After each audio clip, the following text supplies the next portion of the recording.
Oi, meninas, tudo bom? Bom, então nós vamos continuar, né, o estudo do texto, tá? Da professora Sofia.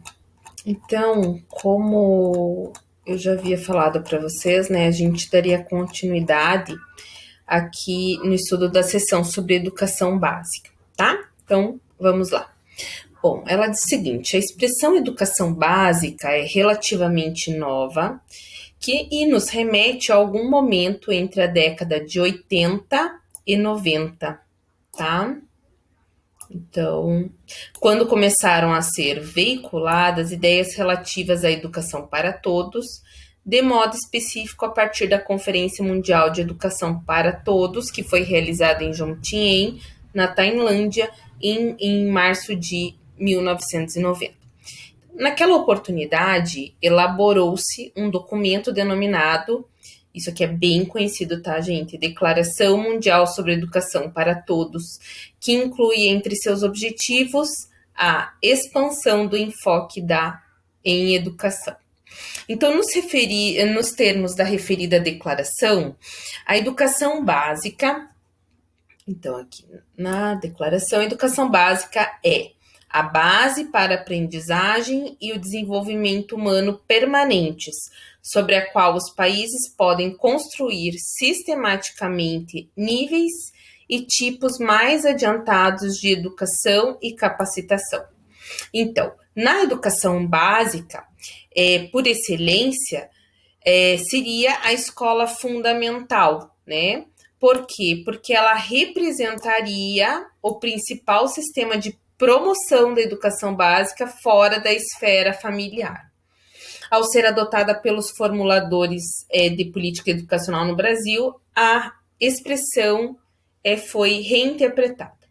Então, o termo educação básica não comparece na Constituição de 1988, mas é interessante observar que ela abre um caminho para que essa expressão venha a figurar, né, a se configurar na LDB de 96, tá? Uma vez que trata do ensino fundamental, do ensino médio e do atendimento em creche e pré-escola, tá? Isso aqui é de acordo com a Constituição Federal, ó, Constituição Federal, artigo 208.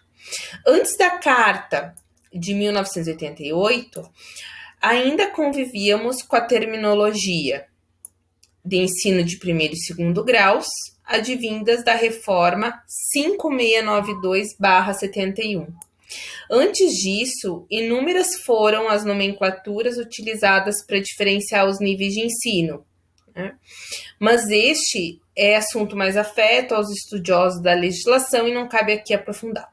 Interessa-nos sim saber de que educação está falando o legislador quando se refere à educação básica. Retomamos, pois, a LDB. Então, ao dispor sobre os níveis e modalidades de educação e de ensino, então prestem bastante atenção, a gente vai falar muito ainda na disciplina sobre isso, né? Níveis e modalidades. A LDB vai definir que a educação escolar, ela se compõe de 2 níveis. Quais são eles? A educação básica, que ela é formada pela educação infantil, ensino fundamental e médio, e a educação superior, tá? Na LDB, ela está indicada no artigo 21. O detalhamento da educação básica na LDB, ela é feita em 15 artigos que são distribuídos entre disposições gerais, específicas, fala sobre a educação infantil, o ensino fundamental e o médio. Aqui bem interessante que a autora já indica quais são os artigos, né, que vocês vão encontrar sobre isso. A educação básica é uma atribuição compulsória dos estados, do Distrito Federal e dos municípios. A oferta do ensino fundamental é responsabilidade compartilhada dos estados, do Distrito Federal e dos municípios, sendo que o ensino médio é uma atribuição específica dos estados, do Distrito Federal, e a educação infantil uma atribuição dos municípios. Então, vejam, o ensino fundamental é compartilhado entre os estados e os municípios, né? O ensino médio é específico dos estados e a educação infantil é uma atribuição dos municípios. Tanto é que a questão orçamentária tem tudo a ver com essa responsabilidade, tá? Em tese, tal distribuição de responsabilidade parece simples, mas na prática não é. Isto ocorre em função de vários problemas, a começar pela questão financeira, que eu acabei de falar. Como apenas o ensino fundamental possui recursos próprios assegurados em lei, a sua oferta tem se constituído em um terreno de disputa entre estados e municípios.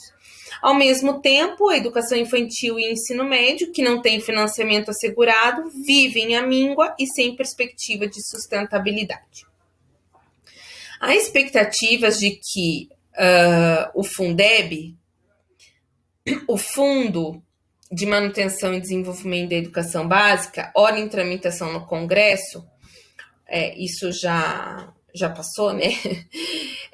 Venha trazer alívio para tais problemas. Mas é importante observar que muitas das questões relativas à educação básica independem de variáveis financeiras.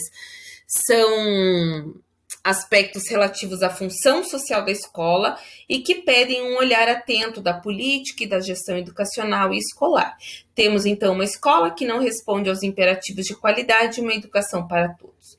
Nas últimas décadas, houve um extraordinário movimento de incorporação de segmentos que em períodos anteriores estavam fora da escola.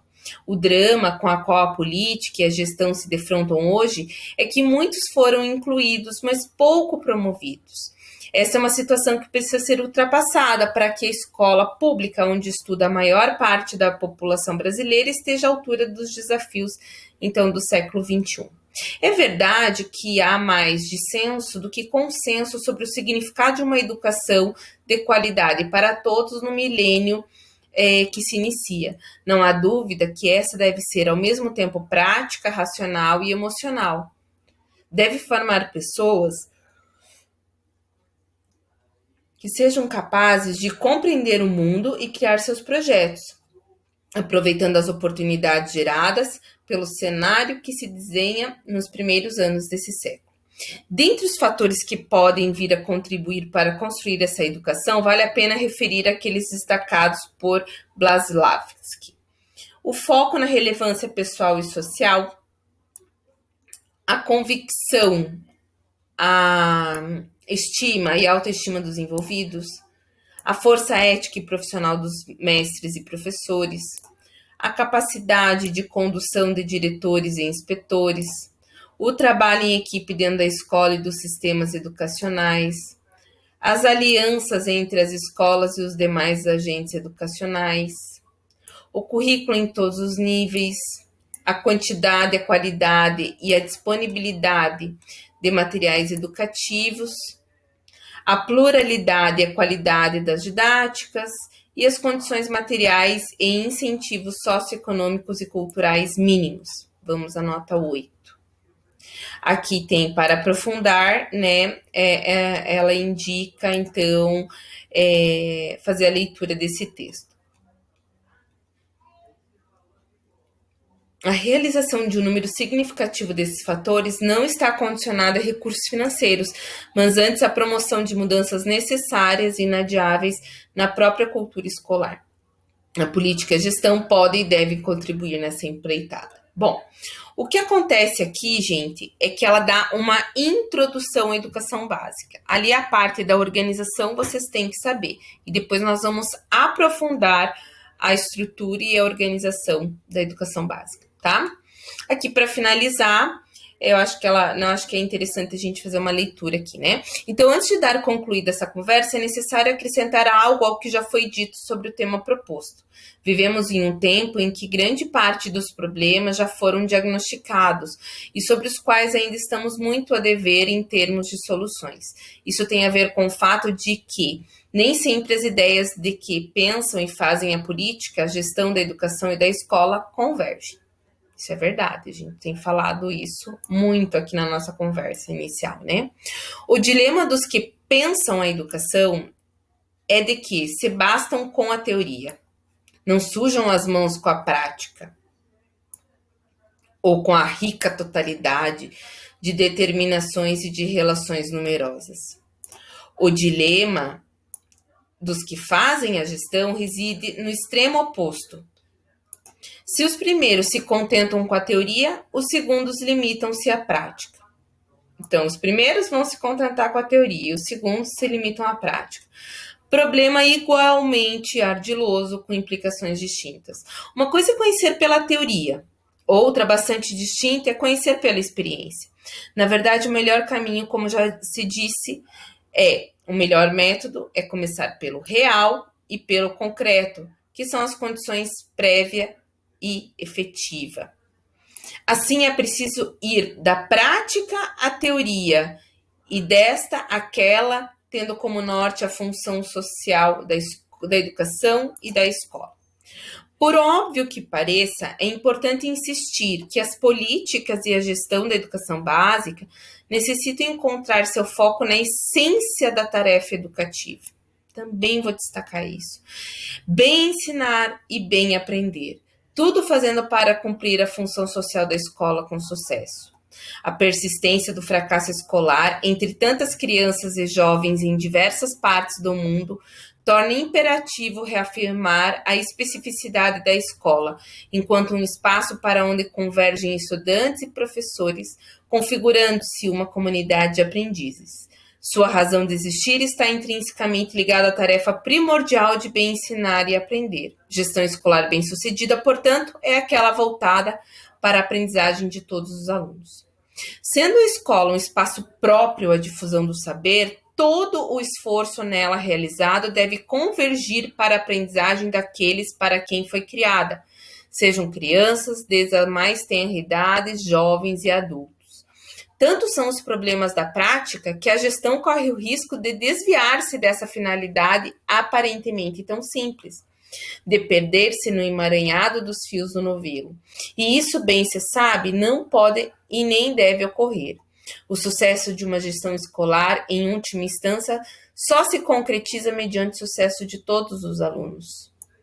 Daí porque é preciso manter como norte a gestão para uma comunidade de aprendizes, que implique uma vigilância permanente e cuidadosa sobre os processos de produção e difusão do saber na escola. Ao mesmo tempo, significa incorporar ao sistema escolar e à escola uma cultura de avaliação, que torne possível fazer melhor uso dos resultados do aparato de avaliação hoje existentes no país e nos estados. A gestão por resultados não deve ser temida, mas antes estimulada, para que seja possível diferenciar as necessidades no interior do sistema e sobre elas trabalhar.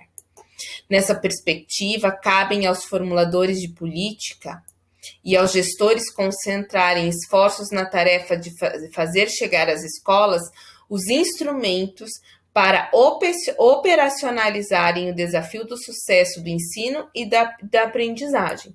Essa é uma tarefa sem trégua, está posta para todos. A ela não podem se furtar a política ou as políticas e a gestão da educação básica. Bom, gente, então é isso, finalizamos, né?